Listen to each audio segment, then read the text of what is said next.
صحیح بخاری میں حدیث نمبر 5063 ہے، صحیح مسلم کے اندر بھی موجود ہے۔ انس بن مالک رضی اللہ عنہ فرماتے ہیں نبی اکرم صلی اللہ علیہ وسلم کے پاس 3 آدمی آئے، نبی علیہ السلام کی ازواج میں سے کسی زوجہ کے پاس، یہ معروف حدیث ہے۔ انہوں نے کہا رسول اللہ صلی اللہ علیہ وسلم کی عبادت کے متعلق ہمیں بتلائیے۔ ان کو بتلایا گیا کہ آپ صلی اللہ علیہ وسلم کی ایسی عبادت تھی۔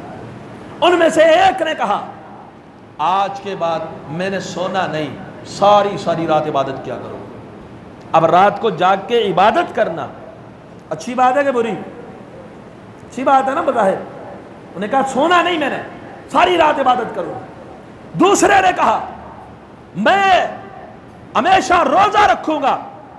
اللہ کے رسول اتنی عبادت کرتے ہیں، حالانکہ اللہ کے رسول کا کوئی گناہ بھی نہیں، سب سے اعلیٰ مقام ہے،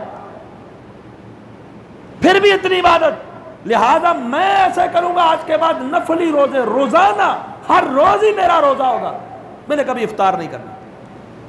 تیسرے نے کہا میں شادی نہیں کروں گا، میں شادی نہیں کرتا تاکہ کسی مصروفیت کے اندر نہ، اپنے آپ کو فارغ کر دوں گا، عبادت میں ہی لگا رہوں گا۔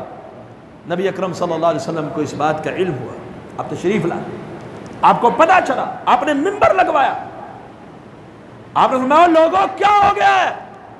میں نے سنا ہے کہ ایسے ایسے کہتے ہو، واللہ انی لاخشاکم للہ واتقاکم لہ، اللہ کی قسم ہے سب سے زیادہ اس روئے زمین پر اگر کوئی اللہ سے ڈرنے والا ہے یا کوئی متقی و پرہیزگار ہے تو وہ محمد الرسول اللہ صلی اللہ علیہ وسلم کی ذات ہے۔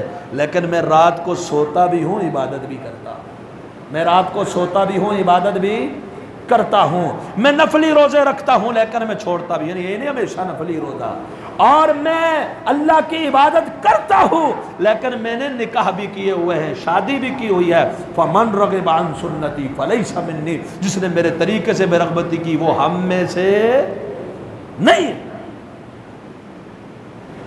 اب ان کا مقصد نے اخلاص میں کوئی شک نہیں، تقوی اور پرہیزگاری، نیت بھی صاف ہے، لیکن اللہ کے رسول صلی اللہ علیہ وسلم نے روک دیا کہ ایسا کام کرنے کی اجازت نہیں جو محمد الرسول اللہ صلی اللہ علیہ وسلم۔ آپ ان سے آگے بڑھیں گے، آپ ان سے آگے بڑھیں گے، رد و بدل کی، چینجز کی، تکمیل کے بعد کسی بھی قسم کی اجازت نہیں۔